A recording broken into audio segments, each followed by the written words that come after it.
আতঙ্কে মাথা ভাঙায় এক ব্যক্তির মৃত্যু হয়েছে বলে দাবি করছে তার পরিবার।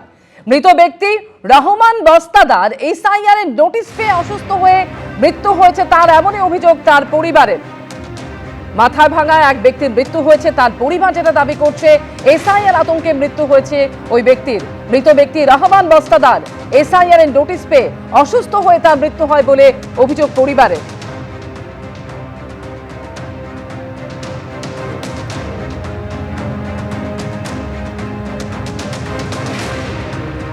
মাথা ভাঙায় এক ব্যক্তির মৃত্যু।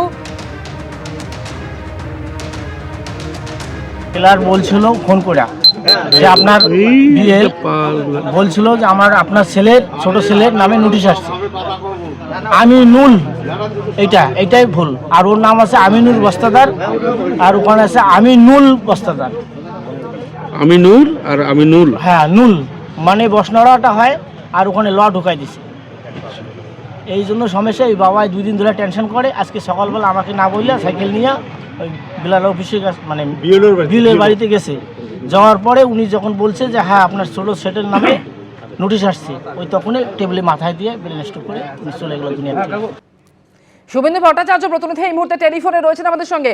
শুভেন্দু, মৃত ব্যক্তির ছেলে তিনি তো একেবারে সরাসরি অভিযোগ করছেন যে এসআইআর আতঙ্কে মৃত্যু হয়েছে।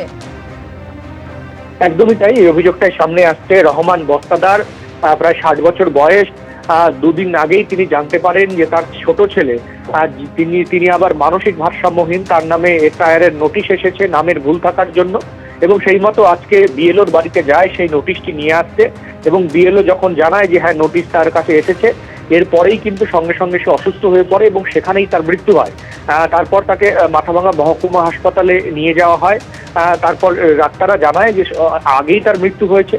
এই ঘটনার পরেই কিন্তু এলাকায় শোকের ছায়া নেমেছে, এবং পরিবারের যেটা অভিযোগ যে রহমান বস্তাদার গত 2 দিন আগে যখন জানতে পারে যে তার ছোট ছেলের নামে এসআইআর এর নোটিশ এসেছে, তখন থেকেই কিন্তু মানসিকভাবে ভেঙে পড়েছিলেন এবং আতঙ্কিত হয়ে পড়েছিলেন, এবং এর ফলেই এসআইআর এর জন্যই তার মৃত্যু হয়।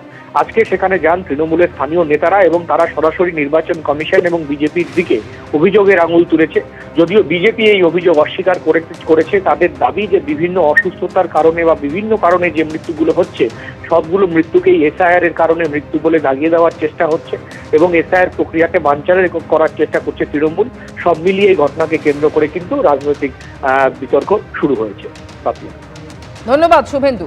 এসআইআর এর নোটিশ পেয়ে আতঙ্কে মৃত্যু হয়েছে এমনই অভিযোগ পরিবারের। এলাকার বিএলও কি বলছেন শুনুন।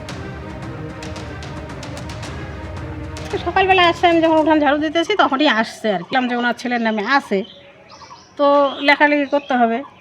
তখন উনি কথাই বলতে বলতে মাথাটা ঠেকায় দিল টেবিলের উপরে। তখনই ধরে ইয়ে করলাম, বাড়ির লোককে ফোন করলাম, আসলো ওরা, এসে করে নিয়ে গেল। দিলেও তো মাত্র 20 তারিখ, আমি তো দিতে যাবো ওনাদের। ও মোবাইলে দেখে না, দেখে সবাই বাড়িতে চলে আসে। তো আচ্ছা, আপনার কাছে খোঁজ উনি একাই এসছে। এবিপি আনন্দ এগিয়ে থাকে, এগিয়ে রাখে।